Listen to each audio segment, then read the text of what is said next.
Muy bien, buenas noches, que Dios los bendiga. Vamos a abrir la Biblia en el libro de Jeremías, capítulo 6, versículo 16. Seguimos en la serie titulada La Iglesia que Dios quiere. La Iglesia que Dios quiere. Es la sexta serie de enseñanzas que estamos consignando. Bien. Jeremías capítulo 6, versículo 16. Hoy día voy a hablar acerca del tema llamado la iglesia reformada. La iglesia reformada. Vamos a ponernos de pie, vamos a darle lectura al texto. Con la bendición del Padre, del Hijo y del amado Espíritu Santo. Así dijo Jehová: paraos en los caminos y mirad, y preguntad por la senda antiguas, cuál sea el buen camino, y andad por él, y hallaréis descanso para vuestras almas. Mas dijeron: no andaremos. Amén. Tome asiento. Bien, es importante hablar acerca de la reforma, y cuando hablamos acerca de la reforma siempre subrayamos a este personaje histórico llamado Martín Lutero. ¿Cuántos han oído hablar acerca de Martín Lutero? Todos. En el año 1517 hubo una revolución. A esto se le llamó protestantismo.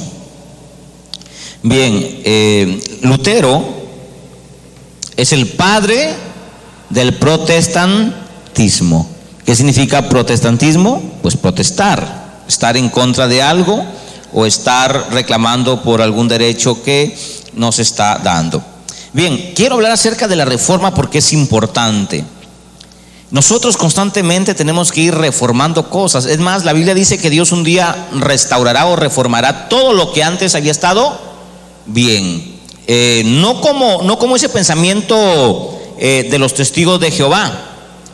Ellos también hablan de una reforma, pero en el sentido de recomponer, no de reformar o de traer al original lo que se inició. Los testigos de Jehová, por ejemplo, dicen ellos que Dios recompondrá la tierra, saldrán flores, pues ya no habrán ciudades, entonces Él recompondrá todo. Cuando la Biblia dice que la tierra misma gime como mujer en los días de parto. Y también la Escritura nos enseña que la tierra no se le halló lugar sino en el espacio. Entonces, cuando hablamos nosotros de reforma, no hablamos de una reforma estructural, algo material, algo que se pueda palpar, sino hablamos de una reforma espiritual. La reforma que hizo Martín Lutero no fue una reforma de estructura política o de reformar cosas materiales, sino de una reforma teológica o espiritual. Y yo quiero hacer este hincapié porque muchos reconocen a Lutero como el primer reformador de la historia, pero resulta que en la Biblia hay varios reformadores.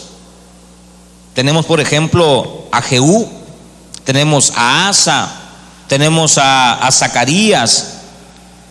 Tenemos varios personajes que Dios usó como instrumentos para reformar las cosas. Bien, definamos qué es reforma. La palabra reforma, en su definición, significa modificar las cosas a su naturaleza original. Note usted esto, no enmendar, no agarrar, parchar. Los testigos de Jehová piensan que Dios va a parcharlo ahí lo que no sirve y te va a dar parchado las cosas. No, reformar significa modificar las cosas al origen, a su naturaleza original, o sea, a la forma en cómo se hizo. En la palabra etimológica de esta frase es interesante porque nos habla de corregir doctrinas, actitudes o pensamientos al original.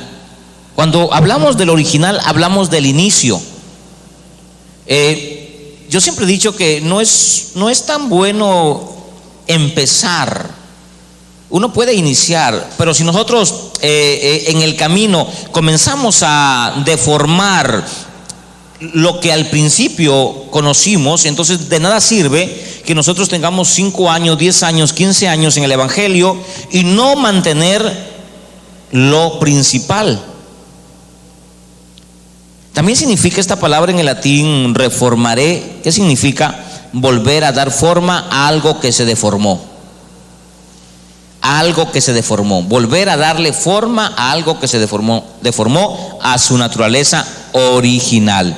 En el año 1418, cuando nace Lutero, un poco de historia, creció, se hizo monje, que quería ser abogado, pero tuvo una revelación, y esas cositas de revelaciones suenan un poco, para nosotros los cristianos bíblicos, un poco místico. Pero él tuvo una revelación, fue un bosque, y dice la escritura que la historia, que hubo una lluvia fuerte, hubieron relámpagos, y él le oró a cierta virgen o a Dios para que lo sacara de esto, etcétera, etcétera, etcétera, y llegó a ser monje. Su papá quería que sea abogado, pero él llegó a ser monje, bien, cumpliendo la promesa. Yo les hablé a ustedes en algunas enseñanzas el tiempo de oscurantismo, ¿se acuerdan? En el tiempo de oscurantismo se le llama así porque a la iglesia, o al pueblo, perdón, se le privó de la verdad. Cuando a alguien se le priva de la verdad, esa persona vivirá ¿en qué? En ignorancia, en oscuridad. Y recuerden que para nosotros ignorancia es sinónimo de ¿qué? De oscuridad, de tinieblas. Entonces, ¿qué nos hace a nosotros ver la luz? La palabra de Dios. Esta gente vivió ciertos periodos de tiempo en un oscurantismo tremendo, donde la máxima autoridad era lo que decía el Papa. El Papa era el que mandaba, y si el Papa decía párense de cabezas porque Dios me ha revelado que eso es así, la gente se paraba de cabezas. Por lo tanto, la máxima autoridad ya no era la Biblia, sino era los dichos de un hombre. Y dice la historia que este monje alemán, Martín Lutero, vio todas esas cosas. Él estaba dentro. Él estaba dentro de esa oligarquía, esa estructura que pues era repugnante. Cuando tú estás dentro de una cúpula, de un ministerio, tú ves lo que hay dentro, cómo se mueven las cosas. Y cuando uno no está de acuerdo a cómo se mueven las cosas dentro de un grupo o dentro de una convención llamada liderazgo, uno puede protestar. Amén. Uno puede decir aquí no se están manejando las cosas como dice la Biblia. Aquí se están manejando las cosas como piensan los hombres. Y podemos tener la actitud de Lutero. La diferencia de Lutero en su protestantismo o en su protesta hacia la verdad, que yo creo que Dios tuvo que ver mucho en eso, despertó. La gente le llama avivamiento. No es avivamiento. Y es más, se está voceando un avivamiento. Va a venir un avivamiento. Por ejemplo, hay una corriente de República Dominicana que justo está hoy día estudiando un poco sus doctrinas. Les han apodado los Rabacucu, no sé si habrán escuchado. Estos señores de una manera están generando un gran conflicto espiritual, una confusión tremenda. Es el nuevo movimiento que se está manifestando y está agarrando fuerza. Está agarrando fuerza este movimiento, la forma, las tácticas. Entonces más estoy viendo que el evangelio está de una manera oscureciéndose a través de estos pensamientos como la iglesia emergente, como la teología de la prosperidad, como los rabacucos, como el movimiento de la fe, el movimiento pentecostal. O sea, mire, imagínense, hermano, cuántos pensamientos humanos se han formado y han tomado cuerpo y están atacando a la iglesia. La estructura de estos pensamientos son espirituales. no los podemos ver, son pensamientos que entran y deforman la doctrina de Cristo. Lutero vio que todo el evangelio se había deformado. La gente sacaba textos de contexto, la gente leía textos para beneficiar. Ya no había exégesis del texto. Una exégesis de un texto es interpretar lo que el texto dice, y la eisegesis es hacer hablar al texto lo que yo quiero decir. O sea, coger un texto, como dicen muchos, para un pretexto. Y hay gente que coge textos para atacar, para sacar beneficio o para cubrirse. La Biblia es su propio intérprete, o sea, nosotros no necesitamos ayudarle a la Biblia. Pero esto, la iglesia tradicional, la iglesia católica, se había generado no solamente en el ámbito doctrinal, sino también había copado a las autoridades políticas, porque ya la doctrina había sido deformada. ¿Qué sucede cuando en una iglesia la doctrina ya es deformada? Pues se habla disparates, se hablan ciertas cosas delirantes. Vamos al libro de 1 Timoteo. Estoy formando un mensaje acerca de los delirios mentales, que ya lo predicaré en su momento. En 1 Timoteo capítulo 6, versículo 3, dice la escritura que si alguno enseña otra cosa y no se conforma con las sanas palabras del Señor Jesucristo, está ¿qué? Envanecido y no sabe nada. Y esta palabra y delira, este delirio es una locura, no como la que la gente piensa, hermano. La gente piensa que el mundo llama a los evangélicos locos por el movimiento exagerado de sus alabanzas, de sus emociones. No, eso no tiene que ver absolutamente nada. La locura que Pablo hablaba era el mensaje de la palabra, porque es una locura pensar que tú, siendo un pecador lleno, cargado de malas cosas, seas salvo simplemente por confesar a Jesús, o sea, por gracia. La gente de afuera piensa que para agradar a Dios hay que hacer ciertos rituales. Entonces la gente se va a Yavaca, guarda ciertos días, hacen muchas cosas.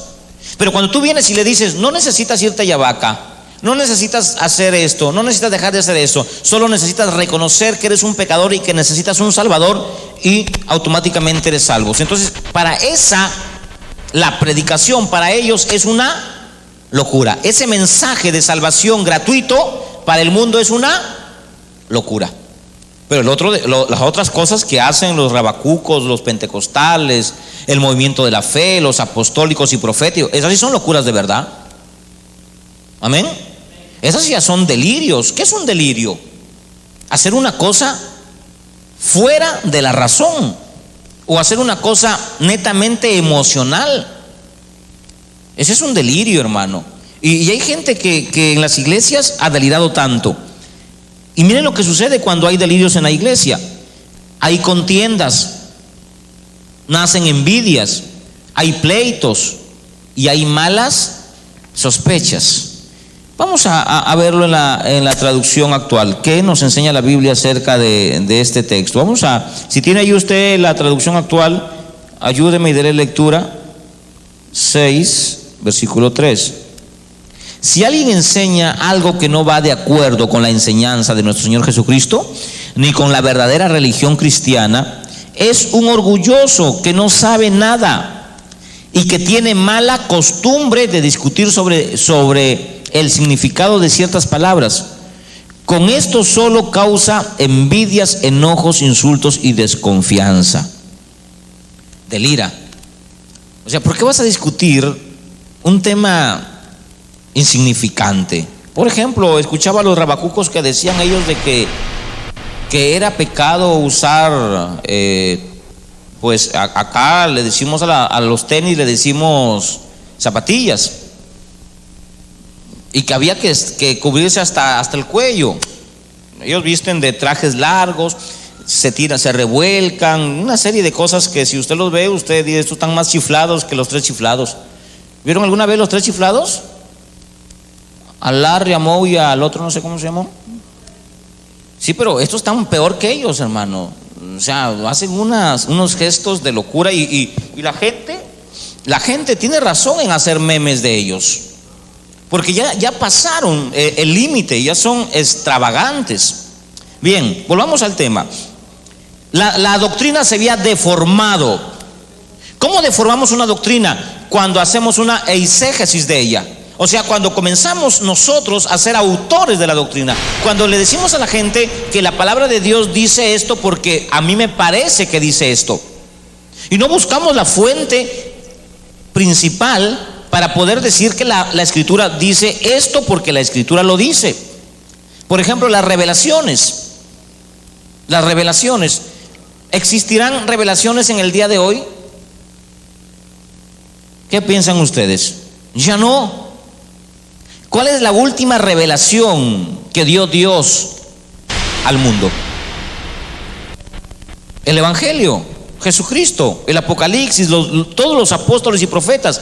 O sea, en otras palabras, la revelación absoluta está en la palabra. Esta es la revelación, el rema de Dios, el logo de Dios está aquí. La palabra de Dios, la revelación de Dios. El logos es la palabra y la revelación es Jesucristo. Por eso Apocalipsis en el verso 1 dice claramente como prólogo que Jesucristo es la revelación de Jesucristo, entregada ¿a quién? A los apóstoles. Ya tenemos la revelación. ¿Y qué dice Apocalipsis 22:18? Que si alguien le agrega a esta revelación es un maldito o tendrá las plagas egipcias. Ahora, si yo quiero hacer hablar al texto a mi manera, ¿qué buscaría? Les voy a dar un ejemplo de cómo puedo hacer hablar el texto a mi manera.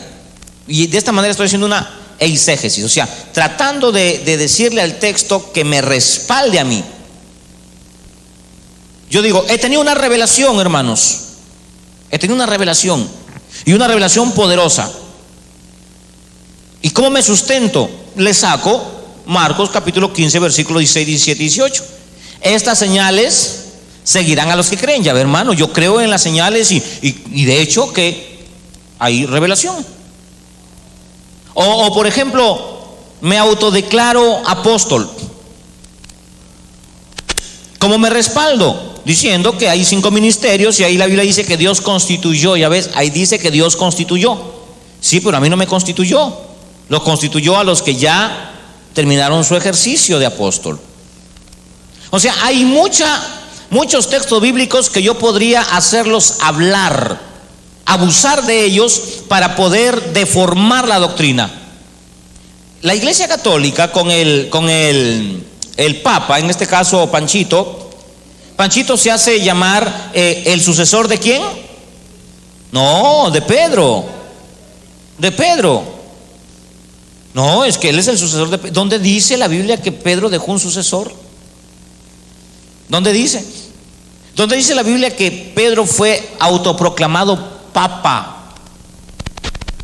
Pedro sabía lo que decía Mateo 23, versículo 6: a nadie llamarás papa en la tierra. Entonces, pero yo puedo hacer hablar ese texto. Yo puedo sacar Mateo 18, versículo 17 y decir, aquí dice, en ti haré la iglesia, Pedro. Y puedo hacer eisegesis de todas las cosas que yo quiera. Eso se llama deformar la doctrina. Así que Lutero ve que la doctrina estaba deformada. Se cobraba por los muertos, se hacían misas por los muertos, se cobraba por los pecados, las indulgencias, ciertos rituales. ¿Y sabe quiénes se estaban beneficiando?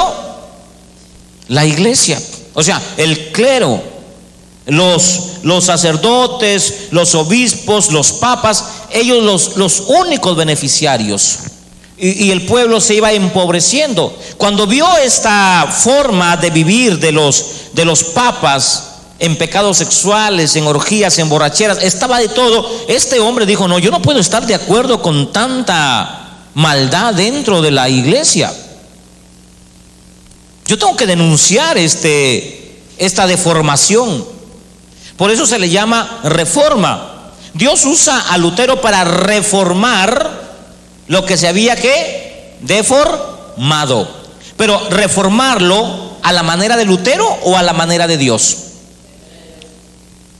Hay mucha gente que el pentecostalismo, por ejemplo, es una reforma también, es un pensamiento reformador. Ellos han reformado su pensamiento del evangelio con un solo texto, con Hechos 2, nada más. Los de la teología de la prosperidad han reformado su pensamiento con 2, 3 textos, donde ellos dicen que Jesucristo se hizo pobre para enriquecernos, sacando de contexto lo que significa enriquecernos. La doctrina de la negación o el negacionismo a lo material, le llamamos la teología de la pobreza, sacaron de contexto el texto que dice que los pobres entrarán primero al reino de los cielos. Hicieron una reforma, pero de un solo texto. En cambio Lutero no, Lutero reformó en su pensamiento la doctrina bíblica, o sea, las doctrinas, no los pensamientos o las evidencias que puede traer el ser cristiano. Ser cristiano te puede traer grandes beneficios, vivir bien con Dios, ser sabio, tener buenas amistades, pero eso no es suficiente. Ayer conversaba con un hombre acerca del evangelio y yo le dije algo, porque este hombre me dijo: yo no necesito ir a la iglesia o aceptar tu religión para portarme bien, para ser buena gente. No, yo no necesito eso. Yo le dije: es verdad, no, para eso no es el evangelio. El evangelio no es para que tú te portes bien, ni para que seas buena persona. No. El evangelio es para salvarte del infierno, nada más. Tú tienes que portarte bien porque eres una persona pensante y razonable. Tú tienes que ser educado. No necesitas venir a la iglesia para ser educado. No necesitas venir a la iglesia para ser buena gente. Pues tienes que ser buena gente. Al evangelio venimos con el propósito de estar necesitados de un salvador, de ser librados del infierno. Amén. Ese es el propósito. Jesucristo murió ¿con qué propósito? De salvarlo del infierno. Y el hombre entendió, me dijo: o sea que yo necesito un salvador. Necesitas un salvador, independientemente que seas bueno o seas malo, porque allá abajo en el infierno hay mucha gente buena y hay mucha gente con buenos deseos, con buenas intenciones, pero están en el infierno.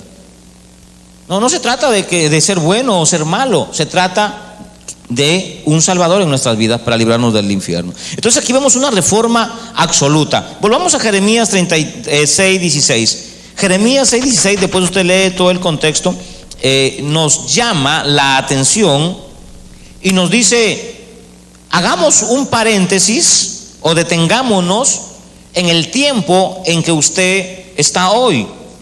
Mire lo que dice el Señor: paraos en los caminos. Esta palabra paraos significa haz un alto, analiza tus 5 años de cristiano, analiza tus 10 años de cristiano. Analiza el tiempo, no importa si es un año o más. Analiza el tiempo que has venido congregando, que has venido creyendo en ciertas enseñanzas. Párate en los caminos, o sea, haz un alto. Y dice la palabra mirad. Esta palabra mirad significa examina lo que te enseñaron. Examina todos tus 5 años. ¿De dónde saliste hasta dónde has llegado? Y comienza a ver ¿qué eras antes de llegar a Cristo? ¿Qué eres ahora? ¿Has cambiado? ¿Qué ha mejorado en ti? Si te das cuenta que eres el mismo de antes, ahora, es que tú tienes un problema. Uno tiene que estar constantemente examinando la doctrina y examinando nuestra vida. ¿Quién sabe si en esos años de repente dijo una herejía y la hemos sostenido? Y si seguimos avanzando, la herejía seguirá con nosotros alimentándose. Pero si nos detenemos y analizamos, es lo que yo siempre hago, analizamos enseñanzas y nos damos cuenta que hay cosas que se dijeron y que no eran correctas o que no estaban basadas en un contexto histórico o bíblico. ¿Y qué tenemos que hacer? si encontramos errores en esos 5 años o 3 años, cuando hacemos un alto en nuestro caminar, pues corregir. Amén. Errar es de humanos, no aceptar el error es de orgullosos. Entonces errar es de humanos. Yo hago eso constantemente, me detengo y analizo y digo, a ver, ¿qué he enseñado? Comienzo a buscar y me doy cuenta que hay cosas que enseñé que estaban bien y otras que había que reforzar. Por eso la palabra dice, mirad, y luego hay una preposición, la i, preguntad por la senda antigua. Eso significa comparar. Comienza a comparar. A ver, ¿es verdad esta doctrina? Voy a comparar lo que me enseñaron con la Escritura y hago un estudio profundo de lo que yo he aprendido. ¿Qué estaba haciendo Lutero? Estaba comparando la Biblia con lo que enseñaban. Por eso es que él clavó 95 tesis y en cada de esas tesis son enseñanzas. Cada tesis es una enseñanza doctrinal de lo que la Biblia decía y de lo que decía el Papa o los sacerdotes católicos. Y él se da cuenta que nada de lo que enseñaban decía en la Biblia. Y él tenía que tomar una decisión: o estar del lado de los que enseñan, sabiendo que enseñan mal, o estar del lado de la palabra, sabiendo que estar del lado de la palabra te va a hacer impopular. Cuando tú te asemejas a la palabra y defiendes la palabra, te haces impopular. Nadie te va a querer, te van a despreciar. ¿Sabe usted que sostener la verdad te hace impopular? Nadie va a querer estar contigo porque la verdad es dura, la verdad es cruenta, la verdad es difícil y a veces es amarga. Y cuando la enseñamos o cuando la conocemos, tenemos que decidir. Y Lutero estuvo viendo estas cosas y dijo: eso no está bien. Y se rebeló. Por eso dice la Escritura: preguntad. Yo creo que antes de que Lutero se haya enfrentado no a un religioso, no a su pastor o a su obispo, se enfrentó a todo un imperio religioso, hermano. A todo un imperio religioso. Se enfrentó al mismo Papa, a la máxima autoridad que tiene la iglesia tradicional. ¿Usted cree que no lo pensó? Pero ¿qué hizo él antes de enfrentarse? Pues orar y tener claro lo que iba a sustentar cuando le pregunten: ¿por qué haces esto? ¿Por qué actúas así? Cuando te pregunten a ti: hermana, ¿por qué usted va a la iglesia y canta? ¿Cuál es tu defensa? Hermano, ¿por qué usted tiene que dar dinero ahí en la bolsita? Hermano, ¿por qué usted ora? Usted tiene que tener claro para presentar defensa y decirle a la gente: hacemos esto, por esto, por esto, por eso. Y que nada de lo que nosotros hagamos sea: no, es que ahí el pastor nos dice que echemos una ofrenda. Ah, el pastor.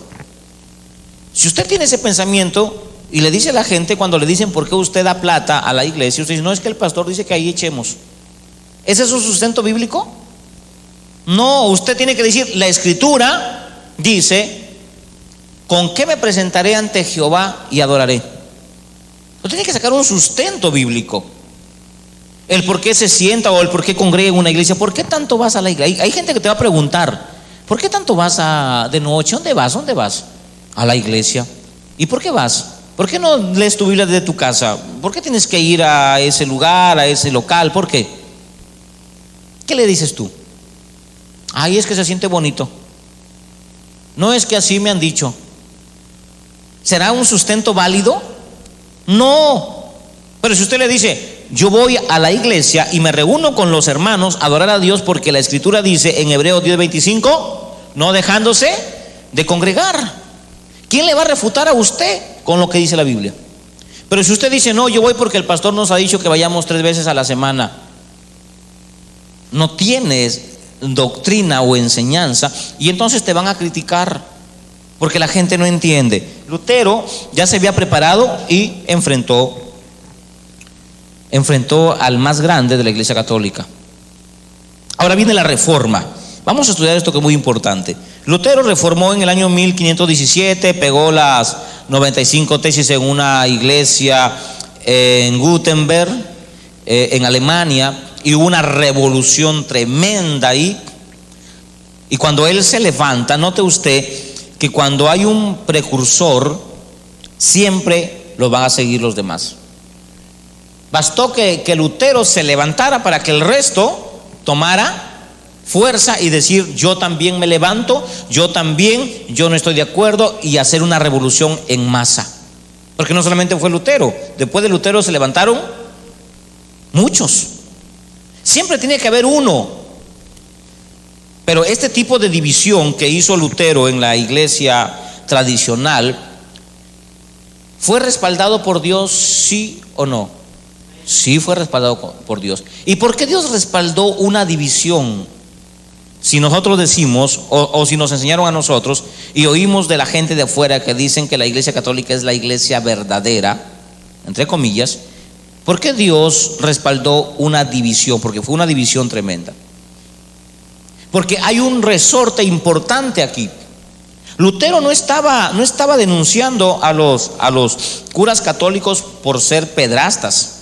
Note usted, en ninguna de sus tesis está que él acusaba a los curas por sus defectos personales, porque en ese entonces había muchos pedrastas, habían curas homosexuales, monjas que tenían marido dentro de ellas. O sea, había bastantes cosas malas, sexuales, personales, y Lutero no agarró ni uno de los defectos personales del clérigo para denunciarlos, sino que él denunció ¿qué? La doctrina. Porque Lutero había leído lo que dice Mateo 7. ¿Qué dice Mateo 7? No juzgues para que no seas juzgado. Porque de la misma manera en que tú juzgas, serás juzgado. Por ejemplo, el Señor dice: ¿quieres juzgar el defecto de una persona? Sí, Señor. Muy bien. Muy bien. Vas a juzgar el defecto de una persona, sí. Pero primero mírate a ti mismo. Mírate a ti mismo. Tú no le puedes decir a alguien: oye, estás pero bien gorda, y tú estás también gordo. Estás juzgando un defecto cuando tú tienes una tremenda viga. O deja de comer, mucho comes, cuando tú comes hasta de madrugada, y eso es peor.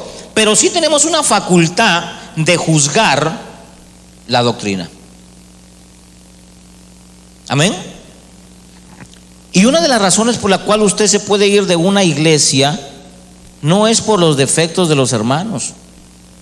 No voy a esa iglesia porque son secos, no saludan, no me agradan, me voy. ¿Sabe usted que usted se va sin la bendición de Dios? Porque usted está mirando al ser humano. ¿Y usted qué es? Usted es un ser humano y también tiene defectos. Entonces tú no puedes atacar a una persona con defectos cuando tú también los tienes. Pero si esa persona o esa iglesia están predicando doctrinas en contra de la palabra, tienes todo el derecho de hacer una denuncia en la iglesia e irte de la iglesia si estas no se rectifican. Bien, vamos a ver a un reformador según la Biblia. Vamos al libro de Primera de Reyes 18, 19, 22. El primer reformador que he tomado de la escritura es Elías. ¿Se acuerdan que el rey Acab había tomado de esposa a una mujer pagana, la cual había deformado el culto cristiano, había reemplazado a los profetas por profetas de quién? De Baal, y ahora ya no se le rendía culto solamente a Jehová, sino también a quién? A Baal y a Astaret. O sea, en el templo de Jehová, note usted que dice la historia, estaba la estatua de Baal y estaba el cofrecito que era el arca de la alianza, y adoraban, los que querían adorar a Jehová adoraban a Jehová, y la mezcla del sincretismo que había entrado. Las enseñanzas se habían deformado y había todo un gran problema. ¿Y Dios a quién usó para hacer una reforma? A Elías. Elías reformó la iglesia o el culto en Israel, matando a 400 profetas de Baal. Que esto no sirva para decir el pastor está incentivando matar a los hermanos de otras iglesias para reformar. No tiene que ver nada esto. Recuerden que todo lo que dice el Antiguo Testamento, todo lo que el Antiguo Testamento menciona son cosas físicas.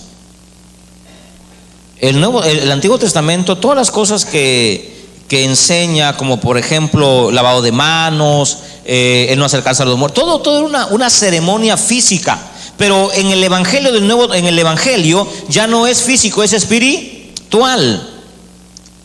Por eso, como les enseñaba el día jueves, que quedaron algunas dudas, pero que ya las disipamos, se dijo claramente de que la iglesia ya está bendecida y que la bendición no tenía que ver absolutamente nada con ¿qué?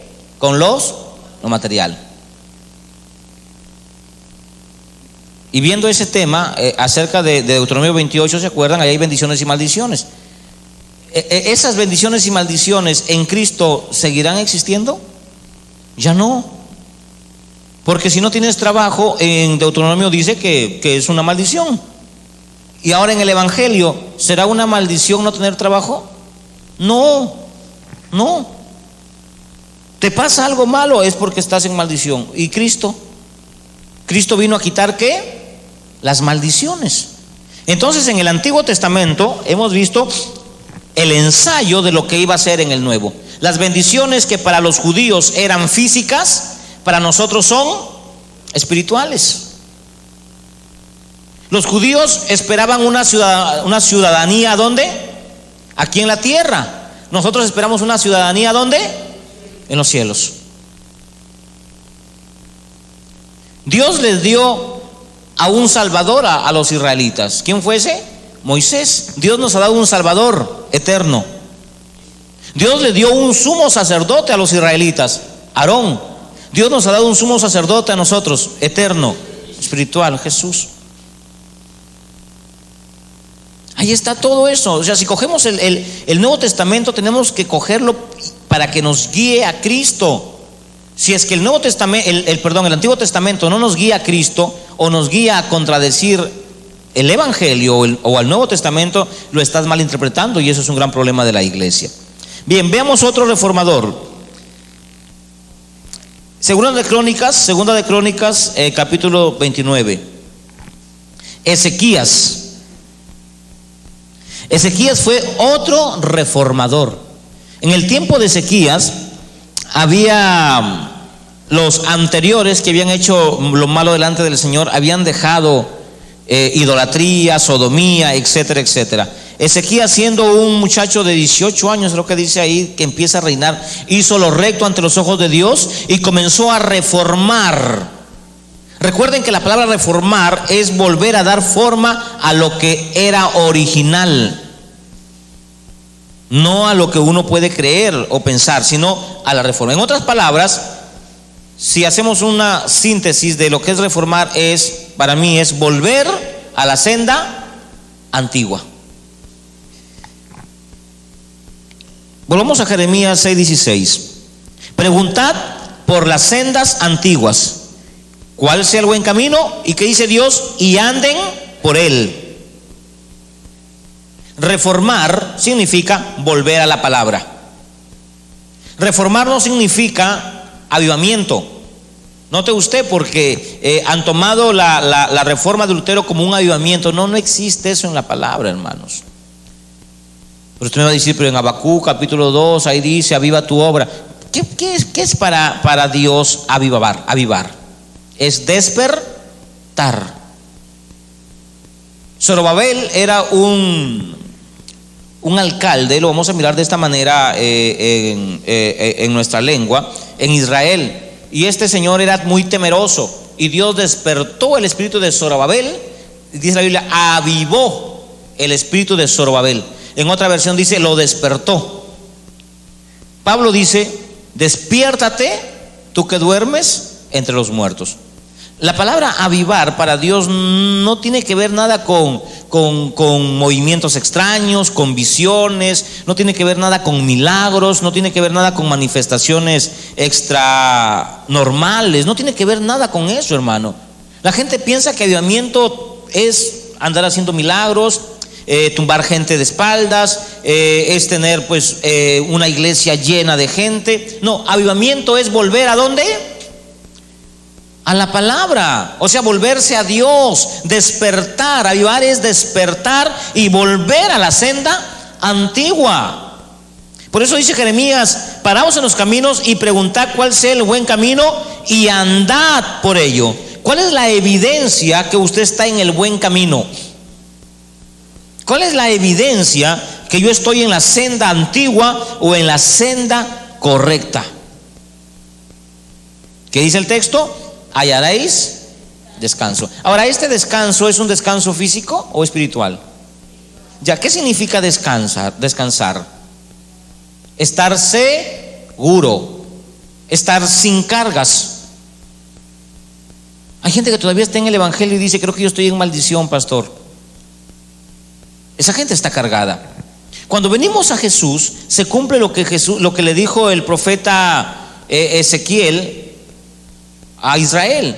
Llegará el tiempo donde ya no se dirá este refrán: los padres comieron las uvas agrias y los hijos llevan la dentera, sino que ahora cada cual morirá por su propio pecado. O sea, cuando venimos a Jesús, los pecados que tenías que por herencia recibirlos, ¿qué hace el Señor?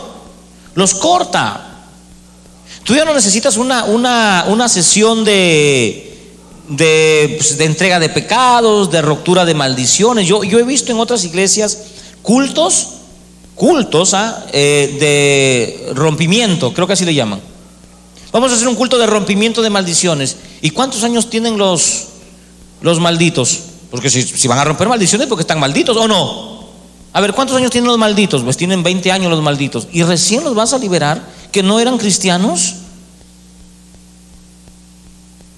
Cuando venimos a Jesús, Jesús rompe todo tipo de maldición, siempre y cuando nos arrepintamos de verdad. No necesitamos que alguien venga y rompo la maldición de acá, la maldición de allá. No, ya Cristo se la llevó en la cruz. Pero cuando no conocemos eso, hacemos este tipo de cosas. O si no, vienen los cultos proféticos. Hoy hay culto profético. ¿Qué es culto profético? Donde viene y te dice el predicador: el Señor me dice que tú vas a ser un profesional. Oiga, pero si ni siquiera ha terminado la secundaria. El Señor me dice que vas a ser gerente de la empresa tal. El Señor me dice que vas a ser bendecido. El Señor me dice que tú vas a ser grande. Y comienzan a adular a la gente. Por eso tengamos mucho cuidado en cuanto a nuestra adoración. ¿Sabe usted que a veces los cristianos se vuelven aduladores de Dios y no adoradores de Dios? ¿Qué es un adulador? ¿Alguien tiene una idea de lo que es un adulador? Un salamero, sí, pero ¿qué te dice un adulador? ¿Te dice cosas? Ya habla, ya de más, que te voy a bajar el cielo. ¿Cómo le decía a una chica? Ay, si tú fueras mío, te bajo el cielo. Yo soy capaz de hacer esto, yo soy capaz de lo de acá. Ese es adularte. ¿Y usted cree que a Dios lo puede adular? ¿Usted le puede bajar las estrellas a Dios? ¿Ah? ¿Usted le puede bajar el cielo a Dios? ¿Usted le puede decir a Dios: hay gente, Señor, yo hasta mi vida doy por ti? Ni vienes al culto. Eso es adular, hermano. Dios no quiere aduladores, Dios quiere adoradores. Es diferente. Y yo he oído en muchas iglesias, me he acercado, he tenido el descaro de calladito acercarme y escuchar sus adoraciones. Le dicen a Dios de todo. Mi Señor, yo soy capaz de morir por ti. Como Pedro, ¿se acuerdan de Pedro? Cuando lo quiso adular al Señor. No, Señor, que eso no te pase. No. Yo voy a morir por ti, Señor. ¿Qué le dijo? Anda, ¿de quién? Cuando cante el gallo, tú me habrás negado 3 veces. Adulador. Y hay gente que adula al Señor. Señor, te prometo que si tú sanas a mi mamá, yo me entrego y te entrego mi casa y te doy esto. ¿Por qué le dices eso al Señor? Señor, yo te prometo, Señor, te lo juro, y con lágrimas. Y te golpeas el pecho: yo me entrego a ti por completo. Y mentira, hermano, eso es adular. ¿Usted cree que Dios no sabe? Dios conoce el corazón y Él sabe cuando lo adoras y Él sabe cuando lo adulas. Amén. Tenemos 2 reformadores más. Jehú. ¿Qué hizo Jehú? Desterró a esa mujer llamada Jezabel y mató a los 70 hijos de Acab. Porque si los dejaba vivos a los 70, ¿qué iban a hacer estos muchachos? A desparramar la doctrina de la mamá. Cuando pasan problemas en la iglesia doctrinales, tenemos que desarraigar por completo. Sus hijos vienen a hacer sus pensamientos. Por ejemplo, vamos a imaginar que llegó aquí algún hermano hereje y le dijo a usted que los chanchos vuelan. Le dijo a 5. Bien, el tipo no se quiso arrepentir, se fue de la iglesia, pero dejó su pensamiento. Entonces hay 5 hermanos por ahí que están pensando que los chanchos vuelan. Entonces yo tengo que averiguar y decir, a ver, ¿con quién habló el hermano? Conmigo, pastor. ¿Qué te dijo? No, a mí me dijo esto. Entonces, quitar ese pensamiento. Porque si nosotros dejamos a ese pensamiento, aunque ya no está el hermano físicamente, pero dejamos a la persona con el pensamiento, a las personas con el pensamiento del hermano que ya se fue, generará un problema. Por eso es que en la iglesia de Sardis y en Tiatira, ¿qué dice el Señor? Conscientes a esa mujer, Jezabela. Físicamente estaba Jezabela ahí. No, era el pensamiento. Entonces tengamos mucho cuidado con lo que oímos, porque eso se genera. Asa fue un rey que desterró toda la sodomía, reformó el culto a los sodomitas, sacó las estatuas de bronce. Pero algo más allá que me llama la atención de Asa, hermano. Eso se encuentra en 2 Reyes 10:18 y en 1 Reyes 15:12. En 1 Reyes 15:12 al 15. Me llamó la atención de una hazaña de Asa. Todo estuvo bien, sacó las estatuas, limpió el templo, sacó a los sodomitas, restauró a los levitas, hubo música. Pero ¿saben lo que hizo Asa más allá y que a Dios le agradó tanto? Que su mamá, note ahí, yo quiero que leas esa historia que es maravillosa. Su mamá, Maaca, ella era la reina por herencia. ¿Y sabe lo que hizo Asa? La desterró del reinado. ¿Por qué? Porque su mamá había construido una imagen de acera para adorar. O sea, ni a su mamá le toleró una falsa doctrina. ¿Qué dijo Jesús cuando le dice a sus discípulos: el que quiera seguirme, Lucas 14:13, tiene que aborrecer a quién? Hasta a su propia madre. O sea, si hay algún familiar entre nosotros que es opositor o que tiene doctrinas falsas, ¿qué va a hacer usted? ¿Va a agachar la cabeza? Bueno, es que es mi mamá, es que es mi esposo, es mi esposa, yo mejor le obedezco. Mi esposo me dice que me vaya lejos con él, pero hermano, no va a congregar, ya no va a poder ir al culto, pero es mi esposo, pastor. ¿Estaría bien eso? No está bien. Aquí encontramos que la mamá era la mamá de Asa y no le dio el reinado. Le dijo no, la desterró, hermano. Por eso que el gobierno de Asa fue maravilloso. Estos reformadores siempre se han sostenido en 5 cosas. Y yo creo que este señor Lutero la sacó de estas enseñanzas. Cristo todavía no existía en el sentido figurado, porque ya Cristo existía desde la eternidad. Quiero que se entienda bien eso, pero personificado todavía no estaba. Amén. Pero ya había cristofanía. Por ejemplo, Moisés, cuando vio cara a cara, no vio al Padre, vio al Hijo. En una oportunidad Jesucristo le dice a los fariseos: antes de Abraham yo soy. O sea, ya se había manifestado, pero en su cristofanía. ¿Cómo lo llamaban a él? El ángel de Jehová. El ángel de Jehová. Pero no como nosotros lo conocemos ahora. Bien, ya existía. Entonces, ¿a dónde se guiaba Lutero? A un Salvador. La palabra Salvador significa Mesías. ¿Quién era su Mesías para los judíos? Moisés. Muy bien, era su Mesías. Dios salvó al pueblo de Israel a través de Moisés. Por eso es que los fariseos defendían bastante a su Mesías. A Cristo lo cuestionaban diciendo: tú estás en contra de nuestro Salvador. ¿Quién era su Mesías de los judíos? Moisés. Jesús dijo un día: a Moisés lo leen en todas las sinagogas, pero yo soy el pan de vida.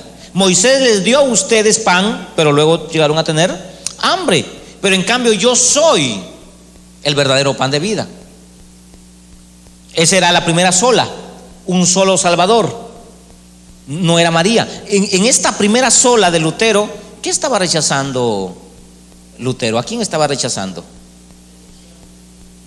Hay un personaje que Lutero estaba rechazando de su religión. ¿A quién? A María, hermanos. Porque a María, para los católicos, es su salvadora, su redentora, su salvadora, su intercesora, es lo máximo para los católicos. Y cuando cuando Lutero dice solo Cristo, oye, ¿y María?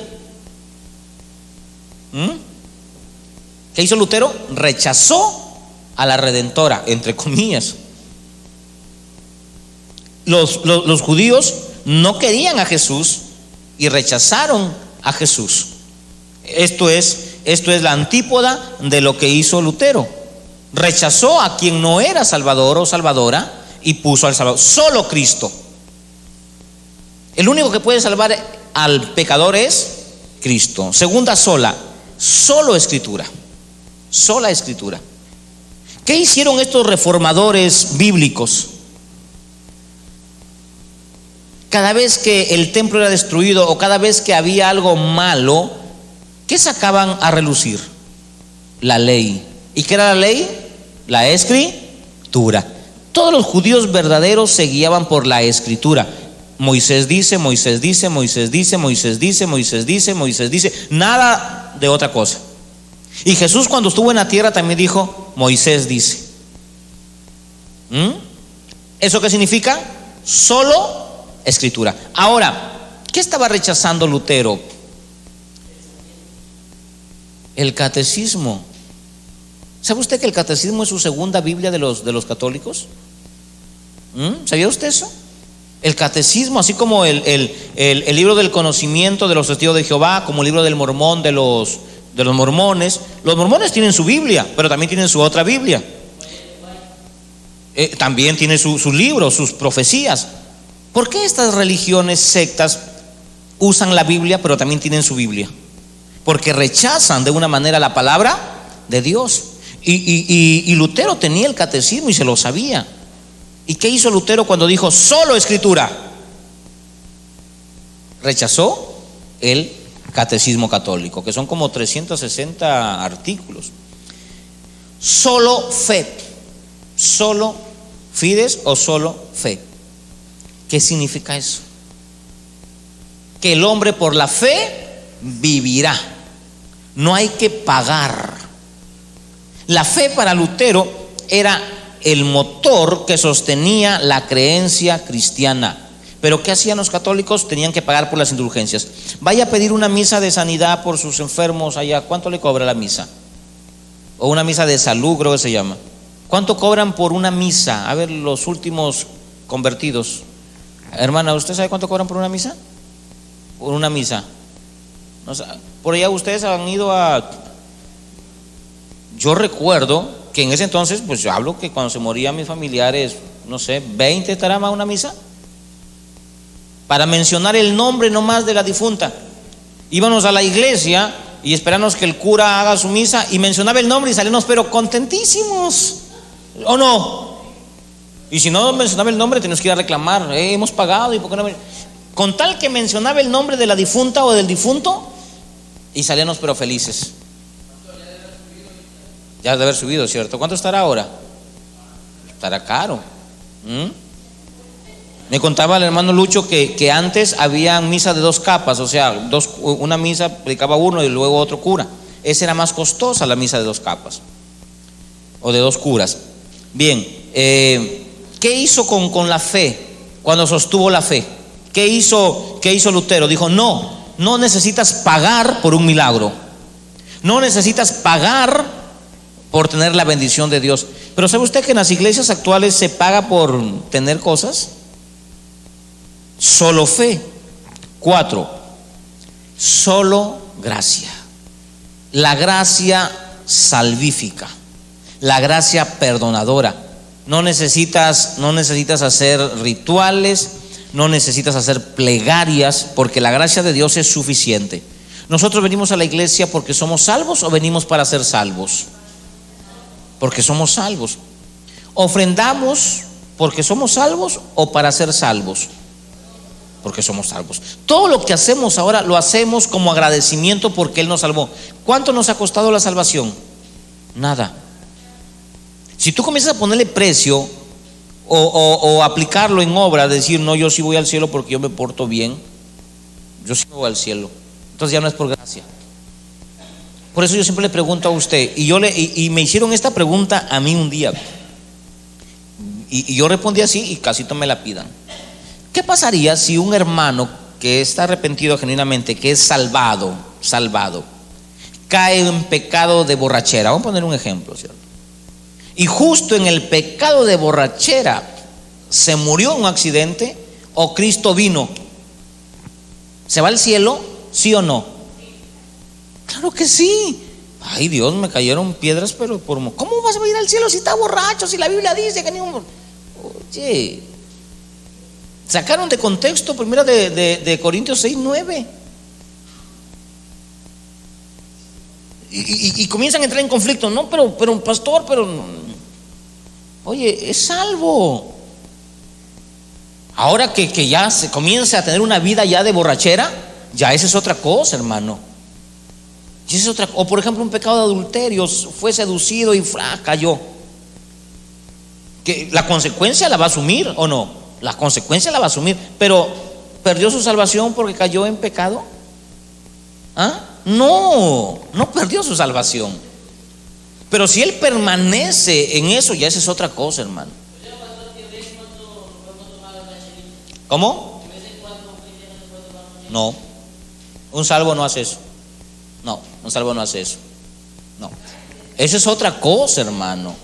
Esa es otra cosa. No es que uno puede andar tomando porque bueno, como soy salvo. No es salvo. El que piensa que porque es salvo puede hacer lo malo, entonces no es salvo. Un salvo, escuchen esta actitud. Una persona que es salva no está pensando en pecar.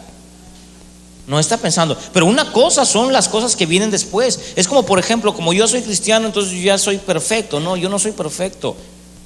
Estamos en el proceso y van a haber tentaciones, no solamente de borrachera, de adulterio, de muchas, hasta de mentir.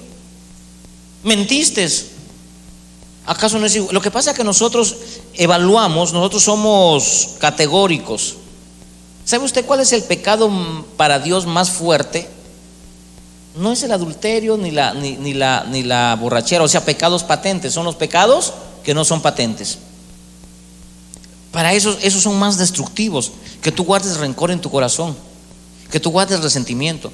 Con eso no estoy diciendo que como no son para Dios tan importantes, entonces bueno, hay que hacerlos. No. Sino que los pecados patentes son rápidos de perdonar. Porque cuando alguien toma o cae en adulterio, van, lo regañan y ese hombre pues ya se comporta. Pero a ver, ¿quién sabe de ustedes si de repente uno de ustedes le tiene cólera a alguien? O que en su corazón guarda resentimiento. ¿Lo puedo saber? No. Puedes andar con apariencia de piedad. ¿Quién conoce los pensamientos de las personas? ¿Quién puede pensar que usted está pensando mal en este momento? ¿Es pecado pensar mal? Ya es pecado. Es pecado. Inclusive dice la Biblia que saber hacer lo bueno y no hacerlo ya es contado como pecado. Tú pasas por la calle y ves una abuelita o alguien que va a pasar la pista y tú pasas rápido y más allá, que debí pasarla. Ya pecaste. O sea, estamos constantemente asediados por el pecado. Lo que quiere el Señor es que vayamos alejándonos de esas cosas. Por eso es el proceso de la vida. O si no, hubiera tenido que hacer las cosas de Dios de esta manera. Te convertías en cristiano y te desaparecías y te ibas a Marte para no pecar. Pero nos dejó en este mundo con dos finalidades. Uno, para poder predicar el evangelio a otros. Y dos, para representar a Jesús, la gracia del Señor aquí. Que aún siendo pecadores, Cristo murió por nosotros y nos perdonó. Esto no significa que tenemos licencia de hacer lo malo. Esto significa que hemos sido restaurados y que seguimos en un proceso. Recuerden que la tercera parte de la santificación es la redención. ¿Cuál es la redención? La desaparición, con mis palabras, la desaparición del cuerpo físico. Y ahí viene la otra interrogante, siempre por una cosa y otra. Entonces vamos a ser como ángeles, porque la Biblia dice que seremos como los ángeles. Como los ángeles. ¿Seremos ángeles? No. Pero la palabra de Dios dice que nosotros seremos como Jesucristo. ¿Han oído esa palabra que dice? Hasta que lleguemos a la estatura de Jesús y seamos como el Hijo de Dios. Entonces, ¿seremos dioses? No. ¿Cómo seremos? Lo que era ¿quién? ¿Qué dice Romanos? Primera de Corintios capítulo 13 en adelante dice: a recuperar lo que era el primer Adán. Cristo viene a ser el segundo Adán. Pero el segundo Adán, ¿en qué? ¿En pecado o sin pecado? Sin pecado. A esa estatura vamos a llegar, a lo que Cristo fue aquí en la tierra, sin pecado. ¿Qué pasó?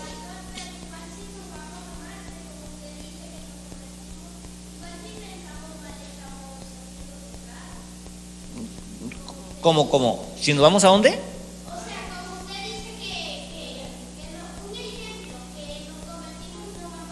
Si fuera eso, es un caso hipotético que estoy poniendo.